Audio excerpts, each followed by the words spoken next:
In 2009, a case unfolded in California that would send shockwaves throughout the country.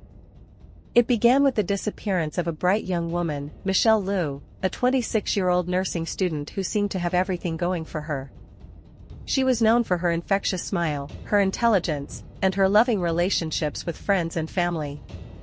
But on May 27, 2011, Michelle's life would come to a tragic and violent end in a case that would baffle investigators for months. Michelle had been attending school at Samuel Merritt University in Oakland, California, where she was pursuing a degree in nursing.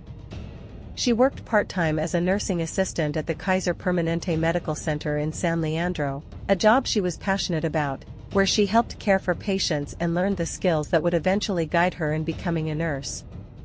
On the evening of May 27, Michelle finished her shift and left the hospital parking lot to head to a family gathering. It was the last time anyone would see her alive. When Michelle didn't show up for the family gathering that evening, her family became concerned. She had always been close with them, and it was out of character for her to go missing without letting anyone know. As hours passed, they contacted the police and filed a missing persons report. Authorities soon launched a massive search for Michelle, but as they combed through her belongings and retraced her last steps, it became clear that something far more sinister had happened. Her car was discovered in the parking lot of the hospital where she worked, but Michelle herself was nowhere to be found. The police began to suspect foul play. There was no evidence of a struggle, but Michelle's sudden disappearance without a trace was unsettling. As investigators scoured the area for clues, they focused on the people closest to Michelle. Among them was Giselle Esteban, a former nursing student and one-time close friend of Michelle's. Giselle Esteban's connection to Michelle was an uneasy one, laced with tension and resentment. Esteban, like Michelle, had been a student at Samuel Merritt University.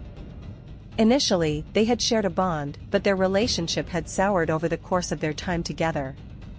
It was discovered that Esteban had been harboring feelings of jealousy toward Michelle, particularly because of a shared history with a former boyfriend. Esteban's jealousy had grown to an alarming degree, and she had begun to stalk Michelle. She would frequently send Michelle text messages, sometimes harsh and hurtful, though Michelle had always tried to remain cordial and professional. But things escalated in the weeks leading up to Michelle's disappearance. Esteban had become fixated on Michelle's life, and investigators found evidence that she had been monitoring Michelle's whereabouts. Surveillance footage would later reveal that Esteban had been at the hospital the night Michelle disappeared, but not just as a visitor, she had been following Michelle. By then, Michelle had grown wary of Esteban's behavior. She had told friends that she felt uneasy about Esteban and had even confided in them about how the relationship had turned toxic. Yet, it seemed there was no way to predict how deeply Esteban's obsession with Michelle would go. On the evening Michelle went missing, Esteban knew exactly where to find her. Surveillance footage showed Esteban's car following Michelle's as they both left the hospital. At some point, Esteban must have pulled up alongside Michelle, because Michelle's phone records revealed that she received a call from an unknown number just before her disappearance. Investigators later determined that this was Esteban, attempting to lure Michelle into a meeting. Michelle, unaware of the danger she was walking into, met Esteban in a parking lot just a few miles from the hospital. It was there, in the shadows of that seemingly quiet area, that Esteban confronted Michelle. In an explosive moment of rage, Esteban attacked. Armed with a knife, she ruthlessly stabbed Michelle multiple times, targeting vital areas of her body. The brutality of the attack shocked investigators. Michelle fought back as best as she could, but the force and violence of the assault were overwhelming. After Michelle had succumbed to her injuries, Esteban's cold calculation took over. She placed Michelle's body in her own car, intending to dispose of it in a secluded area.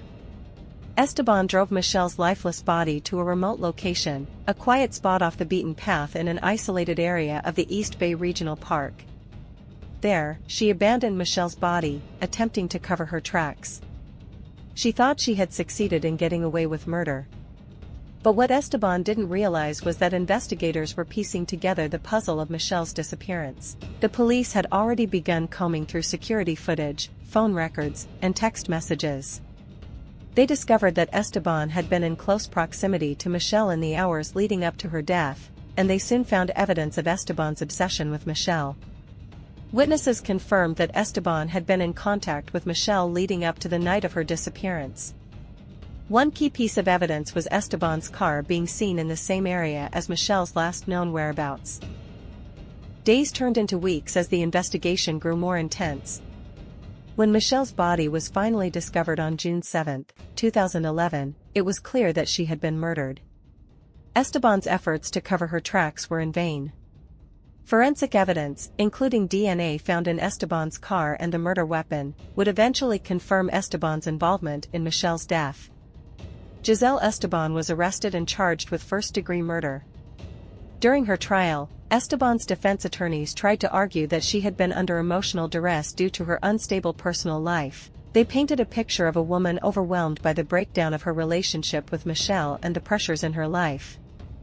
However, the prosecution built a compelling case against Esteban, showcasing not only her violent actions but also the calculated nature of her crime.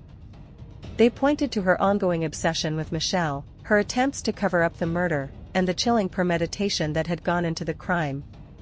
In 2014, after a lengthy trial, the jury found Esteban guilty of first-degree murder. She was sentenced to life in prison without the possibility of parole. Michelle Lee's family, while relieved by the conviction, were devastated by the loss of their daughter, sister, and friend. They spoke at length about Michelle's life, how she had dreamed of becoming a nurse, how she had always gone out of her way to help others, and how much light she brought into their lives. Her tragic and senseless death would leave a hole that would never fully heal. The case was finally closed, but the haunting memory of Michelle's murder remains with those who knew her. The chilling details of the crime, and the knowledge that it was committed by someone who had once been a friend, continues to leave a dark imprint on the story. Michelle's family has since worked to raise awareness about the dangers of stalking and obsession, hoping that her story will help prevent others from experiencing the same fate. Though justice was served, Michelle Lee's murder stands as a tragic reminder of how fragile life can be, and how even those we trust the most can harbor darkness beneath the surface.